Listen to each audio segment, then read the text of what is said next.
আমাদের সমাজে প্রচলিত ভোর হলে মাইকে সেহরির জন্য জাগানো, এটা কি ইসলাম শরীয়ত সম্মত? আসুন আমরা জানি শাইখের মুখ থেকে। আর ইফতার সাহারির খাওয়ার 5 মিনিট আছে, আপনারা তাড়াতাড়ি সাহারি খান। মা বোনেরা আপনারা উঠুন। আর কে যে কি করছে, গাজাল পড়ছে, যদি উমর রাদিয়াল্লাহু আনহু বেঁচে থাকতেন সবার আজীবন জেল হতো।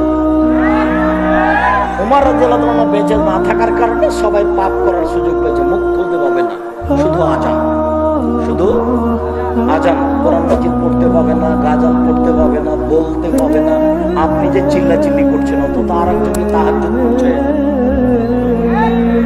আমি তো ইমামের সাথে তারাবি পড়ি না, আমি তো নিয়মিত তাহাজ্জুদই পড়ি, রাতে একই সালাত, যেটাই তাহাজ্জুদ সেটাই তারাবি। তা আপনি যে চিল্লাচিল্লি করছেন, তা আমার সালাতের কি হলো? কে আপনাকে চিল্লাচিল্লির অনুমতি দিল? আপনার হুজুরও বেদাতি, আপনিও বেদাতি। পুরো রমজানটা বেদাত দিয়ে ঘিরে রেখেছেন। কিসের ইবাদত খামাখা? আপনার খাওয়ার না খাওয়া দুটাই সমান। আপনি ছিলেন রোজা, সিয়াম ছিলেন না। সিয়াম মানে বিরত থাকা, রোজা মানে উপবাস থাকা।